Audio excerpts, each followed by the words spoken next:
Today, we're going to have an honest conversation about your goal weight. I spent 2+ years believing that my goal weight was simply a number on the scale. But after all I've learned about being on the GLP-1 and talking about my experience on the GLP-1, I realized that it's not so simple just to say I have a goal weight and I want to reach that goal weight. So stick around to the end because these truths are something you probably never thought about, but I know it will be helpful to you to think about on your GLP-1 journey or any weight loss journey. Truth number 1, your goal weight is not the finish line. And I thought it would be my finish line too.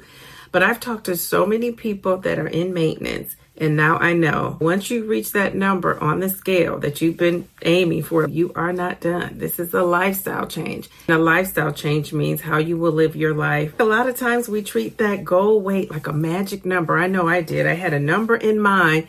And actually, since I have been on my journey, that number has changed. I started out thinking I wanted to get to 175 because that's when I was looking good.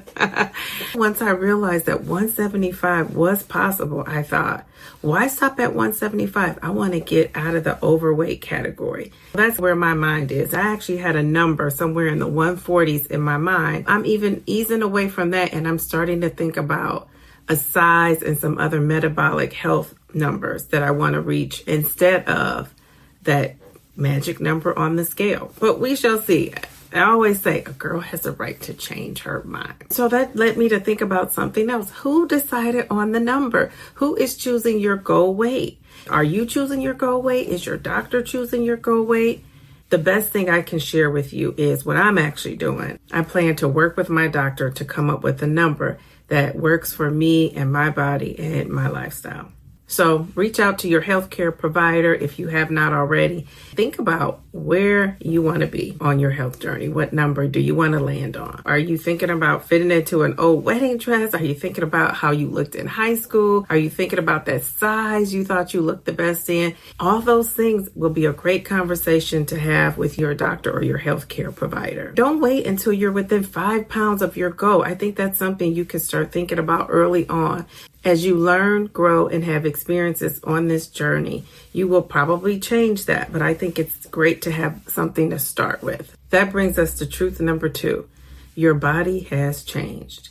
Think about when you started this journey, how excited you were. And if you're someone that's just starting, I'm sure you're excited about the potential of all the great things that could happen with your health.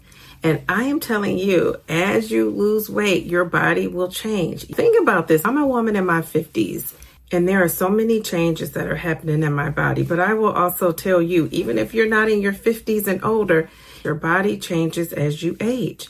There are a lot of things to take into consideration when choosing that goal weight. Your age, right? Your hormones, menopause, perimenopause, having children, having metabolic issues, years of dieting, losing muscle mass. All those things we have to take into consideration when we are trying to choose a goal weight. If it's a struggle for you to get to your goal weight, if your weight loss has slowed down, I want to remind you that life happens and you can get through this. Stay the course because the scale cannot measure better A1C, better blood pressure, less inflammation, more energy, better sleep, playing with your grandchildren or your children, reduce food noise, reduce cravings, reduced appetite. All those things you will notice on this GLP-1. And the scale may not move, but all those other things are happening in the background. Focus on progress and not perfection.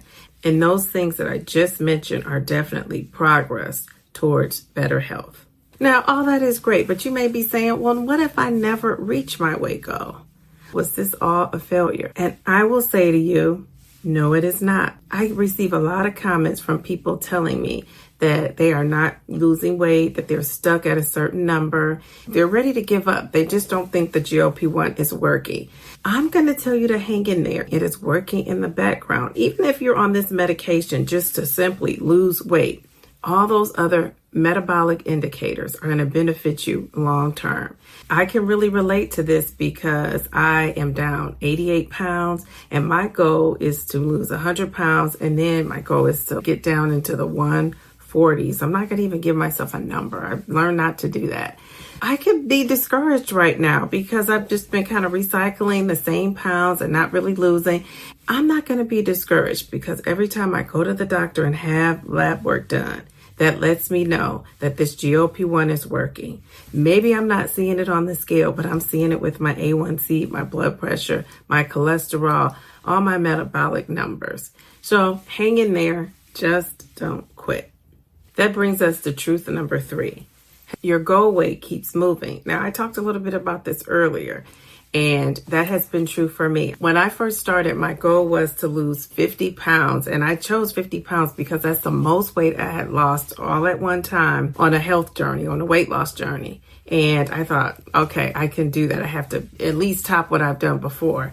So when I got to the 50 pounds, I thought, okay, now I could go for that. I think I had 75 in my mind. Now I'm past 80 and my goal is 100 pounds down. When I get to that 100 pounds down, I still have work to do. So I've continued to move my weight goal. I'm going to base it off not just how I look, but how I feel. You might be at a weight that works for you. That is not the ideal BMI.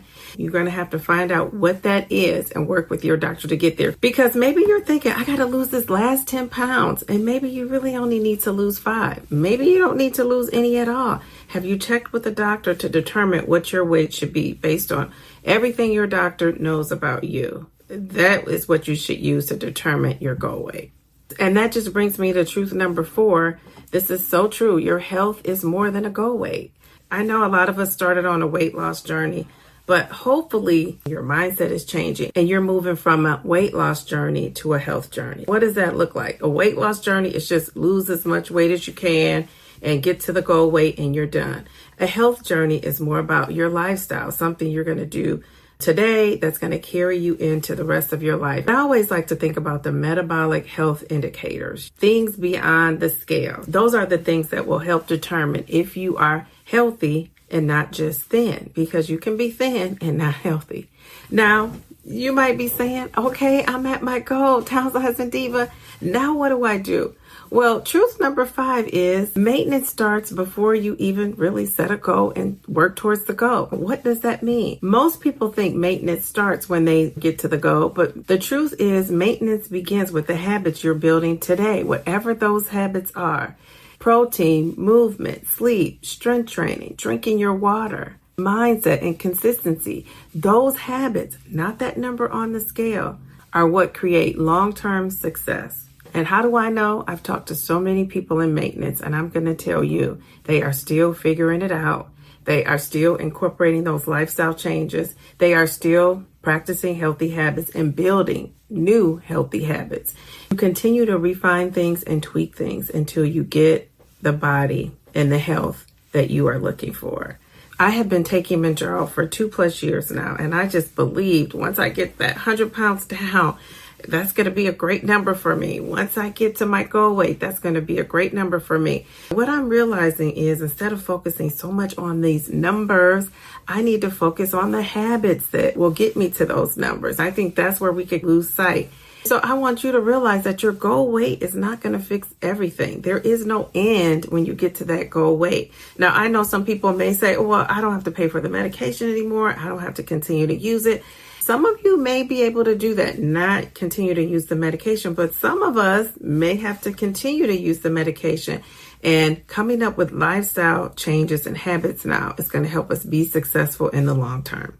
So maybe your goal isn't really a number. Maybe your goal is the freedom to be able to walk around in a smaller body, the freedom to be able to sit wherever you want in a restaurant, the freedom to sit on an airplane and not have to worry about not being able to buckle your seatbelt up, the freedom of not having to think so much about your weight and the body you're in. That's the best freedom.